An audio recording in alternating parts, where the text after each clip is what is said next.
A minha apresentação vai consistir na apresentação de alguns trabalhos práticos que eu tenho vindo a realizar.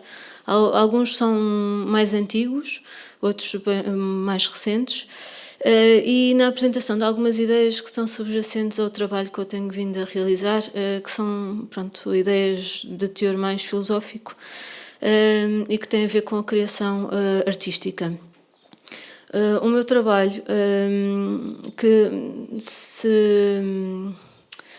pretende pensar a questão da construção e, portanto, da humanidade e da sua relação com a natureza, nesta relação entre natureza e homem, digamos assim, a construção acaba por ser uma imagem, uma forma de pensar a humanidade, a tecné, para pensar a ação humana.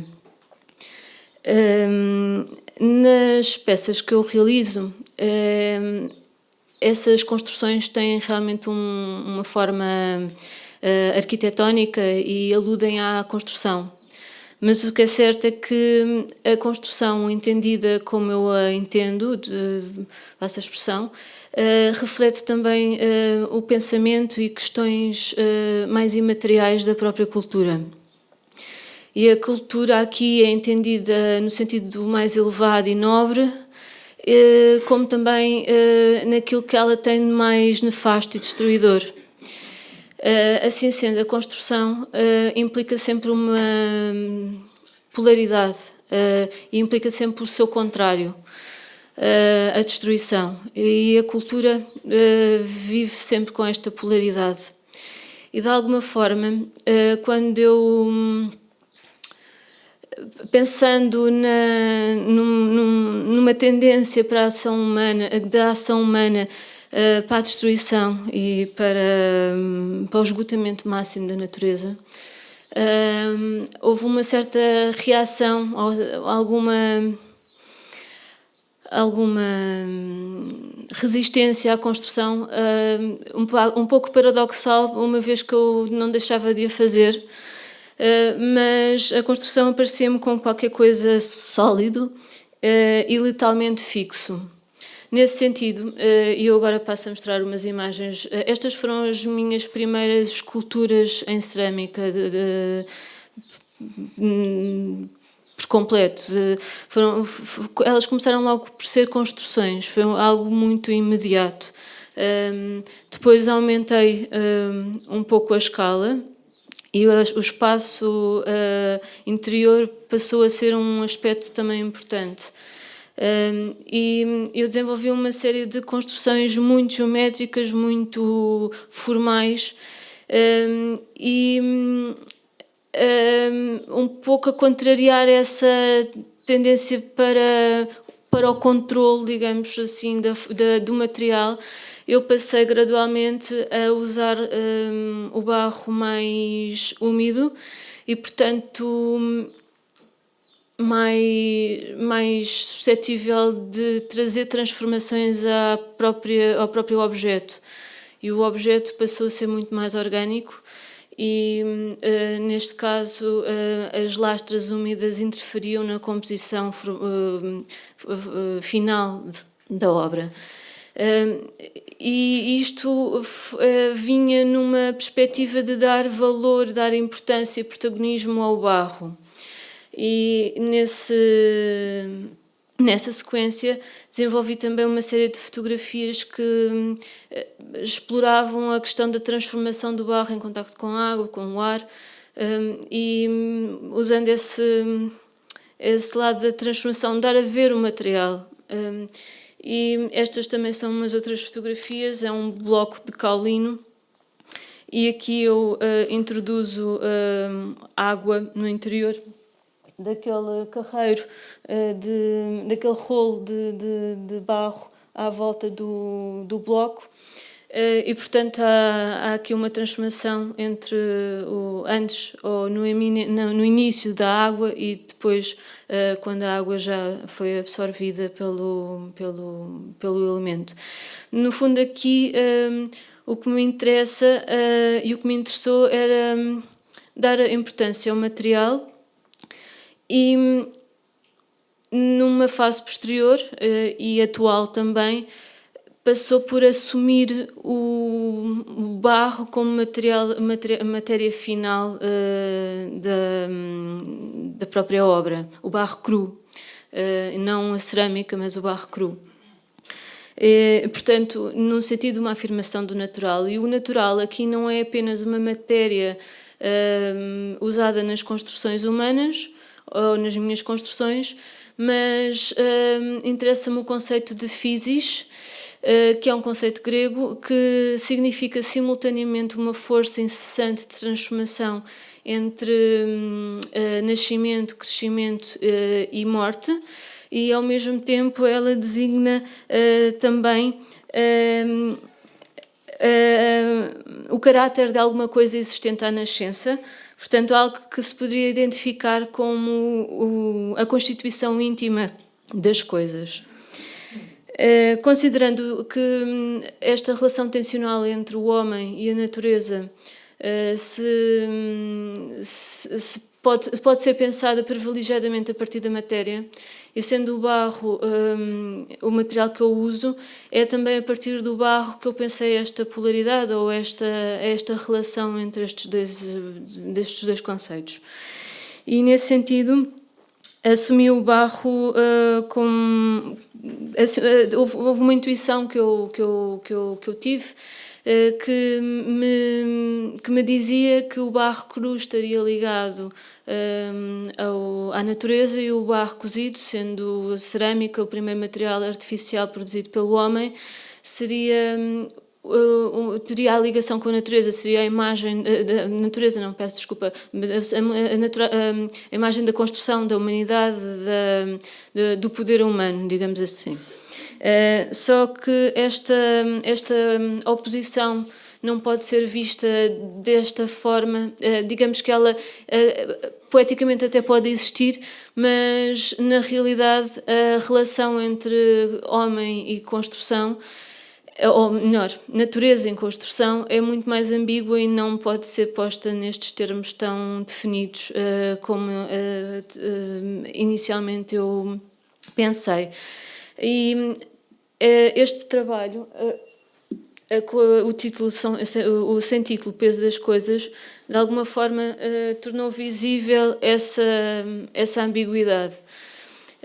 Eu aqui usei os tijolos do telheiro, fiz 2 muros, ambos do mesmo tamanho, com os mesmos números de tijolos e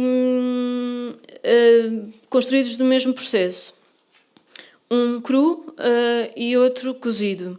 E à volta dele coloquei um barro em consistência de pasta que conteve água durante o processo da inauguração, dentro do período de inauguração. Eu pus a água antes da inauguração começar, mas durante o período de inauguração a água foi corroendo os tijolos, e os tijolos crus foram sendo desfeitos, os tijolos cozidos foram resistindo, e temos aqui mais uma imagem.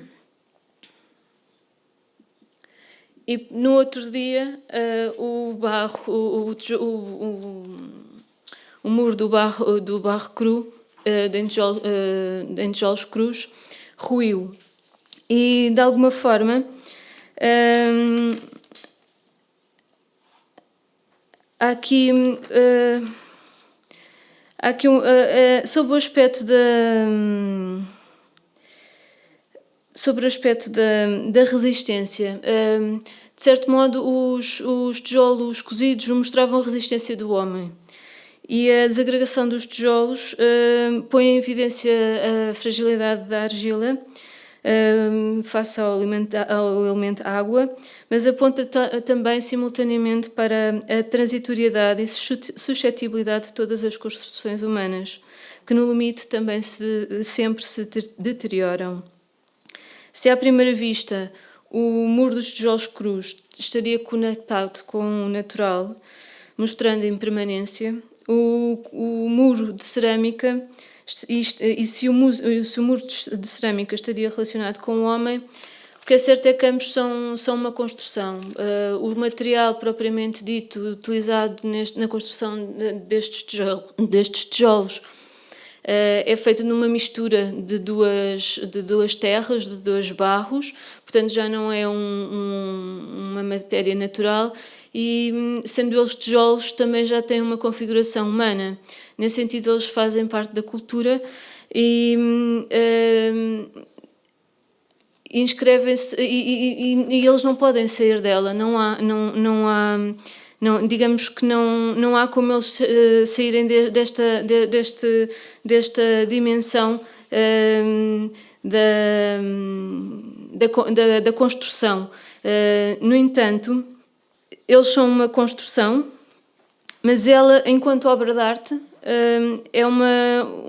esta instalação é tocada pela physis, pela natureza, de uma forma particular. E tal não acontece por dar a ver uma força capaz de desmoronar muros e construções, mas também porque através dela transparece e atravessa uma força que precede a construção e que excede qualquer forma construída. Uma reflexão sobre o barro e a physis e sobre a importância simbólica do barro pode esclarecer um pouco mais sobre isto que eu acabei de dizer. Entre barro e physis há uma afinidade íntima. Physis é uma tensão ininterrupta entre nascimento e morte, assim como o barro insinua também uma vibração entre vida e morte, visível nos diversos estados do barro, dos estados de matéria que o próprio barro pode atravessar. Pode ser pedra, pode estar em pó, pode estar quase seco, pode estar em estado plástico, pode estar em estado líquido, pode estar na viscosidade da lama, sem deixar de ser barro, e entre uma fase e outra há uma espécie de morte e aparecimento e nascimento de um outro estado. Portanto, essa relação entre a vida e morte aparece aí, mas também está presente em termos mitológicos, porque mitologicamente o barro está na origem da vida, mas também é o elemento no qual se fundem onde toda a vida, digamos assim, acaba. Nos mitos da criação do homem, do Médio Oriente, o homem é feito de terra, depende dela, nela vive, e a ela volta quando morrer. E nesse sentido há essa questão também de uma circularidade, de uma transformação contínua entre vida, crescimento e morte, também presente no barro. E essa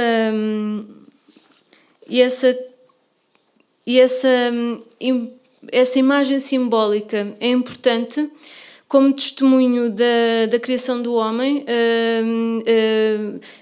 testemunho da sua condição terrena, também é importante no sentido da confirmação e da adequação do barro à modelação, mas sobretudo porque, assumindo que o homem é feito de barro, identifica-se no homem uma fertilidade e uma plasticidade que é análoga ao próprio barro.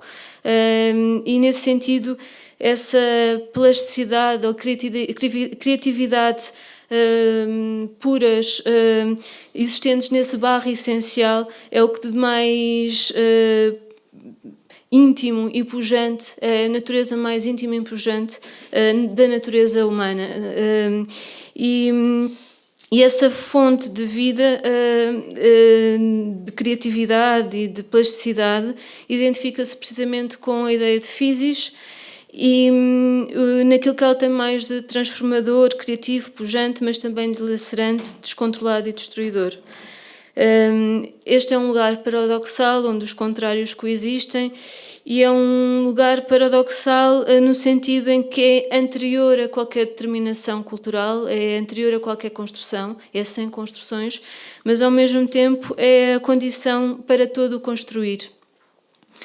E a arte é uma forma de aceder a esse local, através do exercício da arte nós acedemos a esse espaço e é também a partir desse espaço que a arte pode acontecer.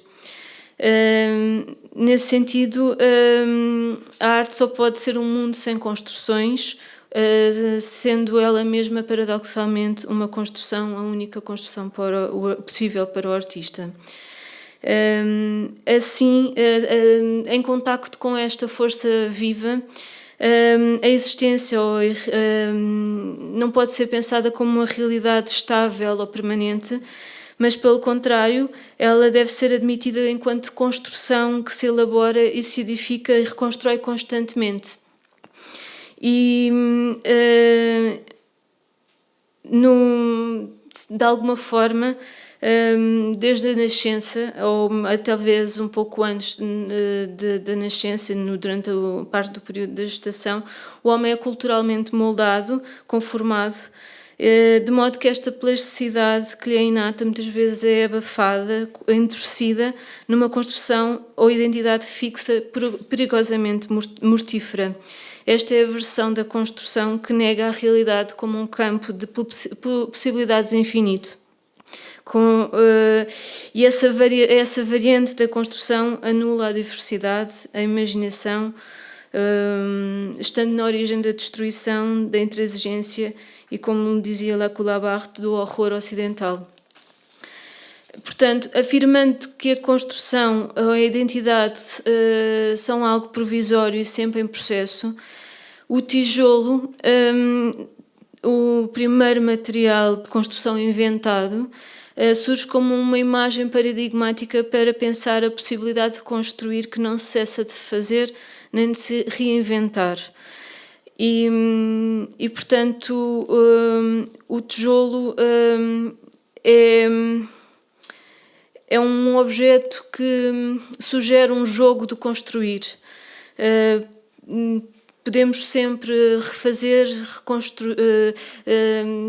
desfazer, voltar a construir. E nesse âmbito eu desenvolvi um trabalho que se chama Construção Contínua, que começou com no chão no meu ateliê, que tem este chão, e comecei por fazer algumas esculturas conectadas com o desenho do pavimento. Mas depois trouxe os tijolos da instalação interior para o ateliê e comecei a brincar com eles. E comecei a criar espaço através dos tijolos e a desenhar com os tijolos novas configurações. E gradualmente a construção foi ganhando uma dinâmica própria, em que a relação com o corpo é fundamental e também a relação com o tempo. E, portanto, é uma construção em processo, em que as coisas vão ganhando configurações novas e, à medida que vão sendo, essas configurações vão se estabelecendo por momentos, a instalação é fotografada e depois é retomado um certo movimento. E há aqui sempre o elemento do tijolo, mas outros elementos que vão sendo vão fazendo parte da composição. Aqui é barro cru, barro em pasta, barros de várias cores, água.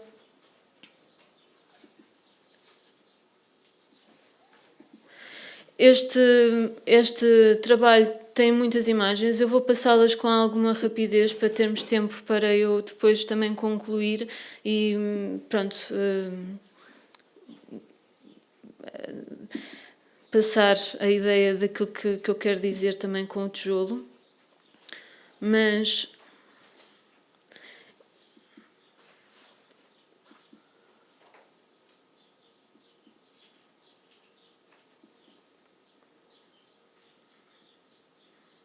estes elementos vão sendo, ela vai se desfazendo, outras vezes vai-se unindo, é um processo muito orgânico.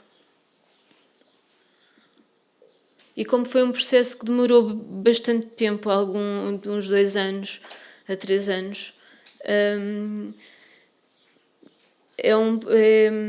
Ele também foi influenciando trabalhos que eu fui fazendo ao longo desse tempo. E há aqui uma relação de cores também. Eu escolhi barros que tinham a ver com o espaço, com o chão. E gradualmente nós vamos percebendo que o barro vai secando. Portanto, temos acesso a este processo lento de transformação que só o tempo nos permite ver.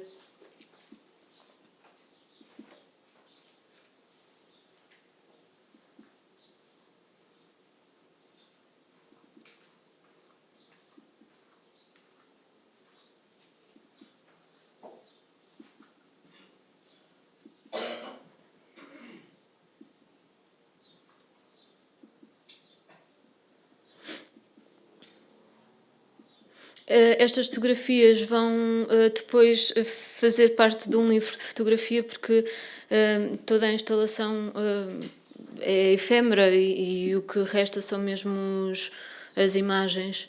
E, portanto, não me interessava fazer uma exposição de fotografia deste processo, interessava mais fazer um livro.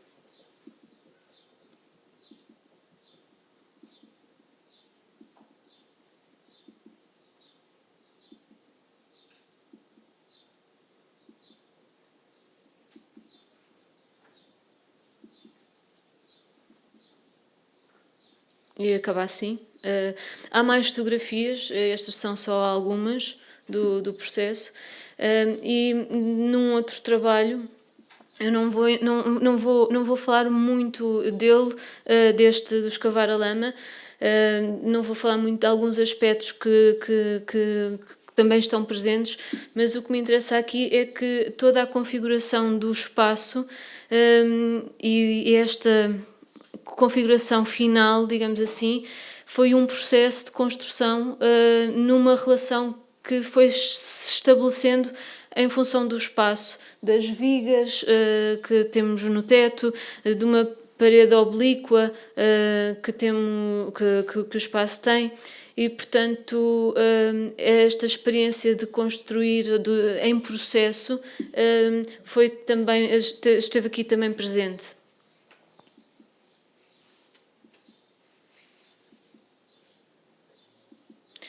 E estes trabalhos acabam por funcionar ao nível do chão, e há qualquer coisa que remete para o plano da arquitetura, para o desenho, e para uma configuração de uma planta. E essa associação remete-me para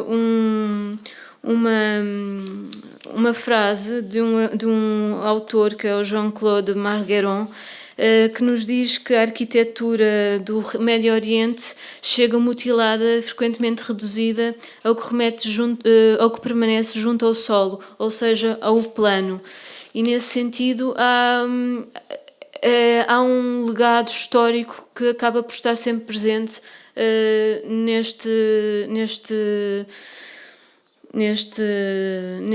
no uso destes tijolos, que remete para a origem destes tijolos do Médio Oriente e em Jericó, onde eles pela primeira vez surgiram. Os primeiros tijolos são de Jericó e eram feitos à mão, sem recurso ao molde. E esses aspectos estão latentes no trabalho que eu faço. E é interessante pensar que este material acaba por tão fundamental na construção de casas, vilas, aldeias e cidades, e que se elevam sobre o natural, acaba por ser um sinal da habilidade técnica do homem e um poder do homem sobre a natureza. E no mito de Gilgamesh há uma referência à muralha da cidade de Uruk, espelhando o espanto e o orgulho da cidade e do mundo civilizado face ao mundo natural.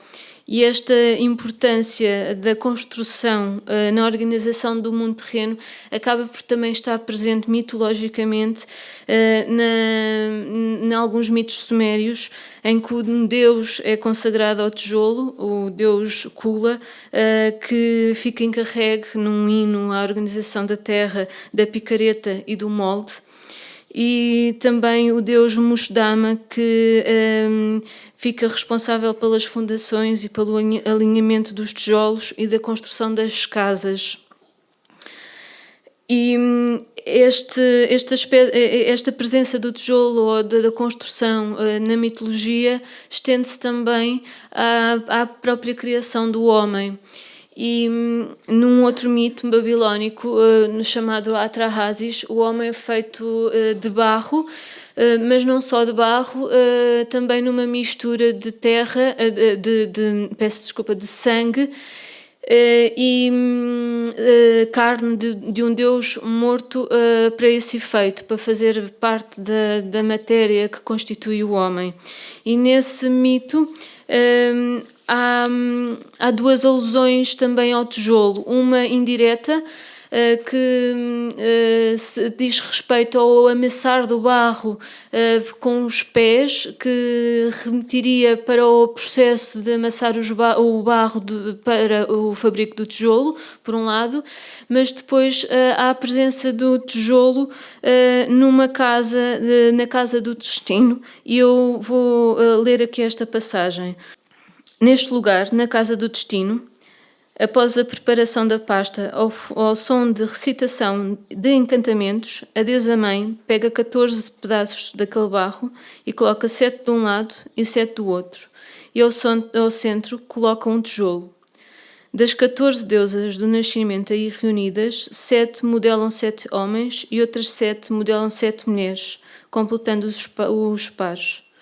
Numa introdução redigida por Lambert e Millard, sugere-se que este tal tijolo existente na criação da humanidade faria alusão a um tipo de estrutura de tijolos referida num outro texto, na qual as mulheres da época fariam o trabalho de parto, estabelecendo assim uma relação entre a criação mitológica do homem e os nascimentos ocorridos nas sociedades contemporâneas. Outra pensadora, Stephanie Daly, diz que esta presença do tijolo poderá significar o protótipo da habilidade criativa do homem e salienta a existência de tijolos de plano convexo cuja protuberância podia ter alguma relação com a forma, a protuberância da gestação. Independentemente das razões exatas que estejam subjacentes a esta existência do tijolo neste contexto, o que é certo é que a presença deste objeto denota uma dimensão cultural intrínseca a qualquer ser humano. E se o homem é feito de barro e por isso é parte da natureza, em igual medida ele sendo também feito a partir do barro, do tijolo, ele é geneticamente marcado pela cultura que o transforma e o molda necessariamente. Nesse sentido, natureza e cultura não são instâncias antropológicas inseparáveis, cujos limites e divisão pudéssemos estabelecer. Há aqui algumas coisas que depois poderei dizer na conversa, mas o que eu queria mesmo para concluir referir é que se o tijolo é apresentado de forma exemplar para pensar a construção da humanidade, e se esta, ao ser atravessada pela natureza em estado nascente, apenas pode ser vista como algo móvel, contínuo e nunca estável, então o tijolo também não poderá ser tomado como um objeto seguro e inabalável. A possibilidade de eu usar o tijolo é idêntica à possibilidade de prescindir dele a cada momento. E isto sem diminuir a importância que ele tem tido no meu trabalho mais recente. E essa hipótese de prescindir dele deve-se ao facto de a arte ser uma construção que se exerce continuamente, independentemente de princípios e conceitos fixos, os modos porque os modos de construir são tão infindos e tão incontáveis, e como incontáveis são os possíveis objetos e matérias usadas em cada construção. Portanto, no fundo, aquilo que eu defendo é que a arte é uma construção que se faz continuamente, sempre em processo. O tijolo é um objeto que permite pensar, que congrega, que sintetiza essa ideia, e sendo possível construir sempre coisas novas, podemos sempre construir com outras coisas que não o tijolo, e ele estará também lá sempre de uma forma indireta, no sentido de algo que faz parte da nossa humanidade.